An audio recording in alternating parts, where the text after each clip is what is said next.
Good morning everyone. Basa tayo na ating KJB Bible guys. Pakisabayan ako. Daily reading plan. Today is August 10, 2022. Day 282 na natin. Matthew chapter 12 verse 1 to 21 and Mark chapter 3 and Luke chapter 6.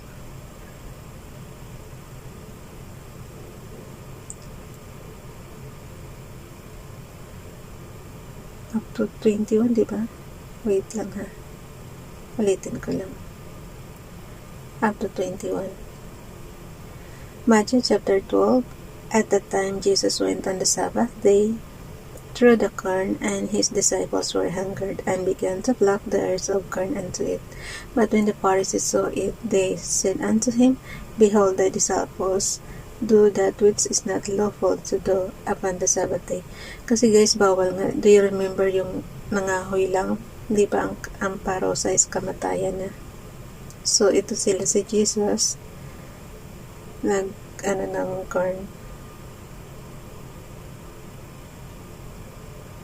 But when the Pharisees saw it, they said unto him, Behold, thy disciples do that which is not lawful to do upon the Sabbath day. But he said unto them, Have ye not read what David did when he was an hungered, and they that were with him, how he entered into the house of God, and did eat the shewbread, which was not lawful for him to eat, neither for them which were with him, but only for the priest? Or have ye not read, nabasa na rin natin to kahapon, or have ye not read in the law how that on the Sabbath days the priests in the temple profane the Sabbath, and are blameless? But I say unto you that in this place is one greater than the temple. But if ye had known what this meaneth, I will have mercy and not sacrifice, ye would not have condemned the guiltless.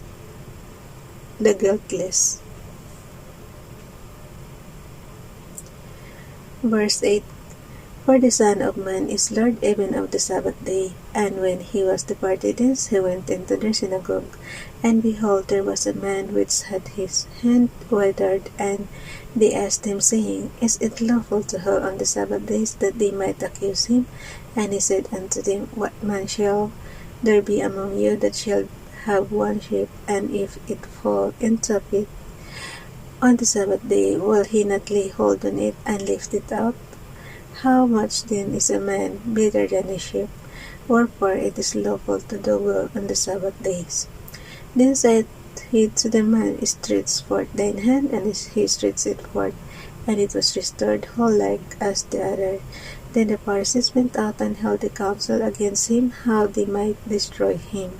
But when Jesus knew it, he withdrew himself from this, and a great multitude followed him, and he healed them all, and charged them that they should not make him known, that it might be fulfilled which was spoken by Isaiah the prophet, saying, Behold my servant, whom I have chosen, my beloved, in whom my soul is well pleased. I will put my spirit upon him, and he shall show judgment to the Gentiles. He shall not strive nor cry, neither shall any man hear his voice in the streets. A bruised reed shall he not break, and smoking flax shall he not quench, till he send forth judgment unto victory. Last verse guys, verse 21, and his name shall the Gentiles trust. And his name shall the Gentiles trust. Daily reading plan. Mark chapter 3. Basa. And he entered again in the synagogue, and there was a man with... ito rin yung binasa natin. Bakit pabalik-balik? Okay. Mark chapter 3. And he entered again into the synagogue, and there was a man there which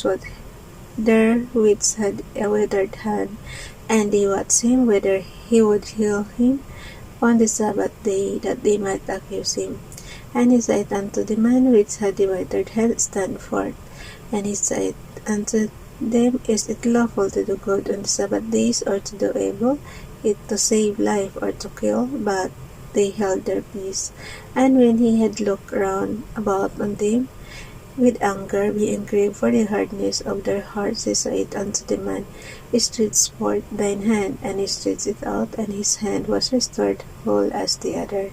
And the Pharisees went forth and straightway took counsel with the Herodians against him, how they might destroy him. But Jesus withdrew himself with his disciples to the sea.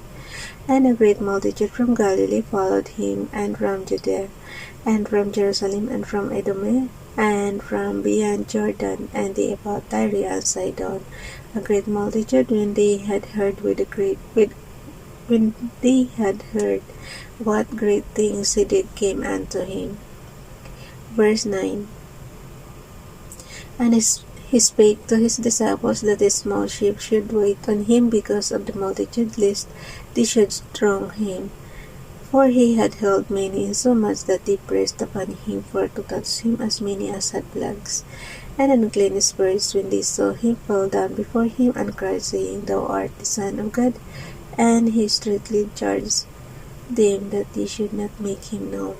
And he goeth up into a mountain, and calleth unto him whom he would, and they came unto him. And he ordained 12 that they should be with him, and that he might send them forth to preach, and to have power to heal sicknesses, and to cast out devils. And Simon his surname Peter, and James the son of Zebedee, and John the brother of James, and he surnamed them Boanerges, which is the sons of thunder. And Andrew the Philip, and Bartholomew, and Matthew, and Thomas, and James the son of Alphaeus, and Thaddeus, and Simon the Canaanite, and Judas Iscariot, which also betrayed him. And they went into an house. And the multitude coming together again, so that they could not so much as eat bread. Guys, pakisabayan ako guys, para sabay-sabay tayo matuto dito. Ulitin ko yung verse 19. Ito yung nag-betray kay Jesus eh. Yung pinagkanulo siya sa how many coins ba yun?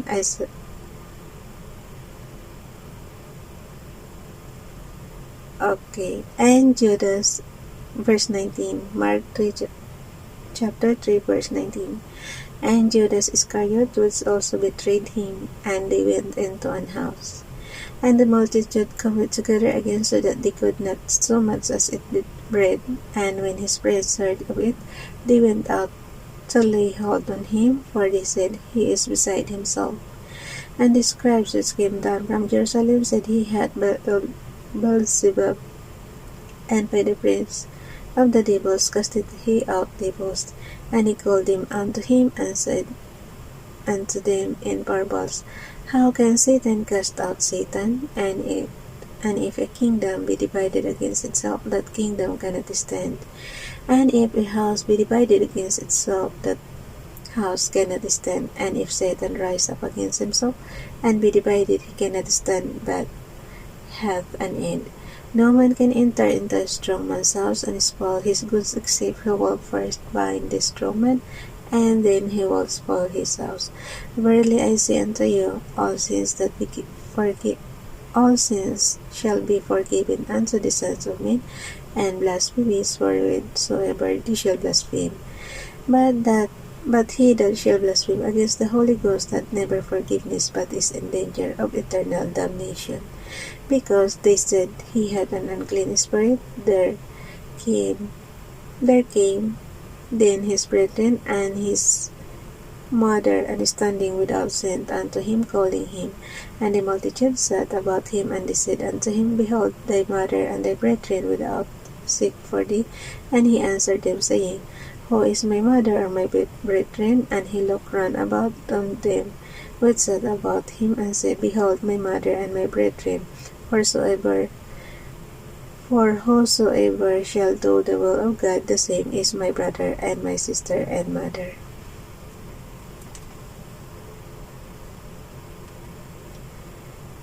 Daily reading plan, Luke chapter 6.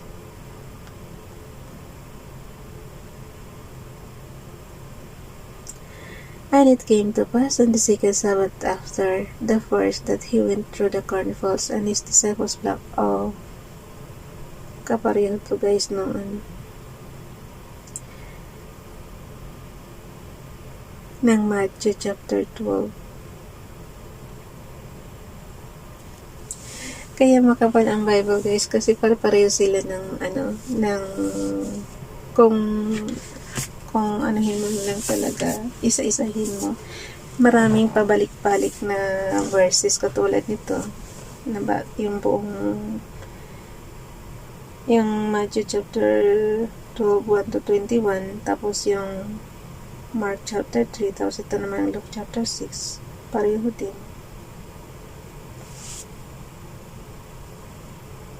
Basahin pa ba natin? Sige, basahin natin. Luke chapter 6, And it came to pass on the second Sabbath after the first that he went through the cornfields, and his disciples plucked the ears of corn and did it, rubbing them in their hands. And certain of the Pharisees said unto them, Why do ye that which is not lawful to do on the Sabbath days? And Jesus answering them said, Alam niyo guys, kaya siya napako sa krus. Ito yung isang dahilan yung paggawa niya ng yung during Sabbath days. Maraming inano sa kanyang baksa, parang pinakakaso sa kanya. Kaya siya nahatulan ng pagpako sa krus. Isa to. Pero magagawa ka na ng kabutihan tapos paparusahan ka pa. Okay. Luke chapter 6, And it came to pass on the second Sabbath after the first that he went through the cornfields, and his disciples plucked the ears of corn and did it, rubbing them in their hands.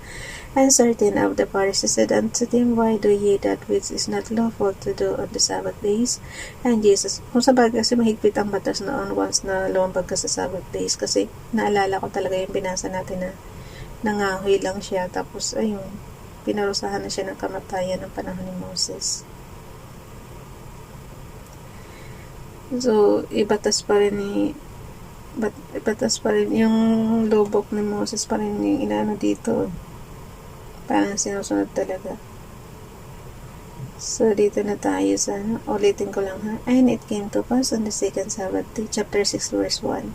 And it came to pass on the second Sabbath after the first that he went through the cornfields, and his disciples plucked the ears of corn and did it, rubbing them in their hands. And certain of the Pharisees said unto them, Why do ye that which is not lawful to do on the Sabbath days? And Jesus answering them said, Have ye not read so much as this what David did when himself was an hungered, and they which were with him? How he went into the house of God, and did take and ate the shewbread, and gave also to them that were with him, which is not lawful to eat, but for the priest alone. And he said unto them, that the Son of Man is Lord also of the Sabbath. And it came to pass also on another Sabbath that he entered into the synagogue and taught. And there was a man whose right hand was withered, and the scribes and Pharisees watched him whether he would heal on Sabbath day, that they might find an accusation against him. Yeah. But he knew their thoughts, and said to the man which had the withered hand, Rise up and stand forth in the midst. And he arose and stood forth. Then said Jesus unto them, I will ask you one thing. Is it lawful on the Sabbath days to do good or to do evil, to save life or to destroy it? And looking round about upon them all, he said unto them, Okay, ulit, verse 10. And looking round about upon them all, he said unto them, And stretch forth thy hand, and he did so, and his hand was restored whole as the other. And they were filled with madness, and communed one with another what they might do to Jesus. And it came to pass in those days that he went out into a mountain to pray, and continued all night in prayer to God. And when it was day, he called unto him his disciples, and of them he chose 12, whom also he named apostles: Simon, whom he also named Peter, and Andrew his brother James, and John, Peter, and Bartholomew, Matthew and Thomas, James the son of Alphaeus, and Simon called Zelotes, and Judas the brother of James, and Judas Iscariot, which also was the traitor. And he came down with them, and stood in the plain, and the company of his disciples, and a great multitude of people out of Judea and Jerusalem, and from the sea coast of Tyre and Sidon, which came to hear him, and to behold of their diseases. And they that were vexed with unclean spirits, and they were healed. And the whole multitude sought to touch him, for there went virtue out of him, and healed them all. And he lifted up his eyes on his disciples, and said, Blessed be ye poor, for yours is the kingdom of God. Blessed are ye that hunger now, for ye shall be filled. Blessed are ye that weep now, for ye shall laugh. Blessed are ye when men shall hate you, and when they shall separate you from their company, and shall reproach you, and cast out your name as evil for the Son of Man's sake. Rejoice ye that day, and live for joy, for behold, your reward is great in heaven, for in the like manner did their fathers unto the prophets. But woe unto you that are rich, for ye have received your consolation. Guys, hindi porket sinabi itong poor or rich is bali marami rin namang mga rich na mababait, and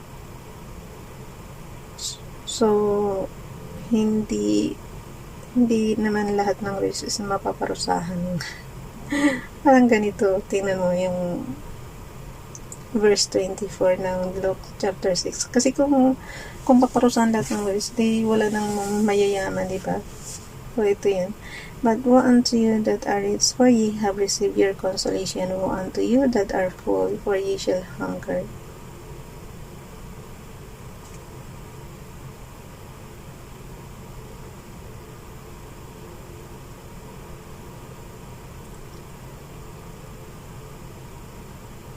Okay, verse 25. Woe unto you that are full, for ye shall hunger. Woe unto you that laugh, for ye shall mourn and weep. Woe unto you when all men shall speak well of you, for so did their fathers to the false prophets. But I say unto you which hear, love your enemies, do good to them which hate you, bless them that curse you, and pray for them which despitefully use you. And unto him that smiteth thee on the one cheek offer also the other, and him that taketh away the cloak forbid not to take thy coat also.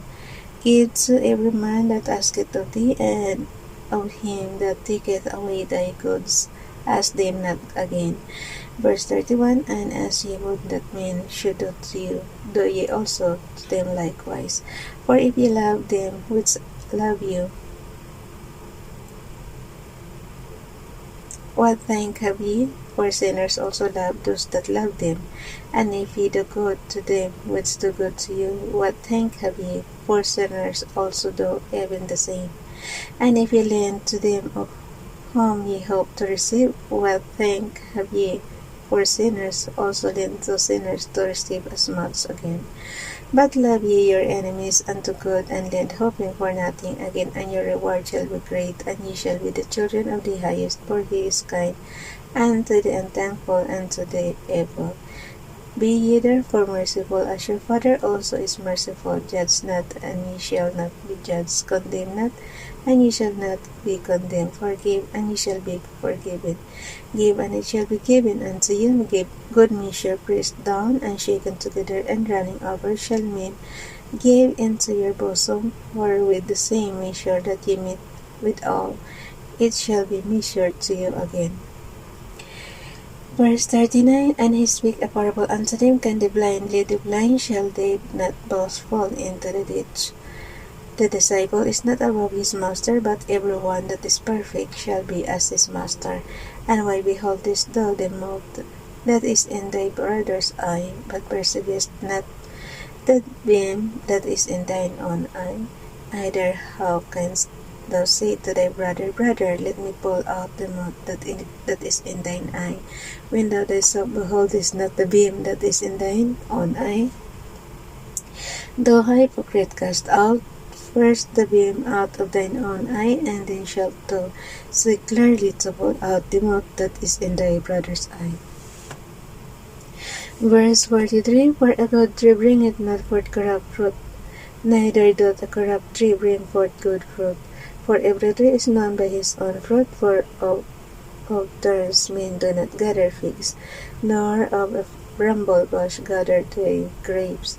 A good man out of the good treasure of his heart bringeth forth that which is good, and an evil man out of the evil treasure of his heart bringeth forth that which is evil. For of the abundance of the heart is his mouth speaketh. Verse 46, And why call ye me Lord, Lord, and do not the things which I say? Whosoever cometh to me, and heareth my sayings, and doeth them, I will show you to whom he is like. He is like a man which built an house, and dig deep, and laid the foundation on a rock. And when the flood arose, the stream beat vehemently upon that house, and could not shake it, for it was founded upon a rock. But that heareth and doeth not is like a man that without a foundation built an house upon the earth, against which the stream did beat vehemently, and immediately it fell, and the ruin of that house was great. So hanggang chapter 6 lang tayo ng Luke, diba? Okay. So, ang binasa natin is Matthew chapter 2 verse 1 to 21, Mark chapter 3, and Luke chapter 6. Bye everyone. God bless.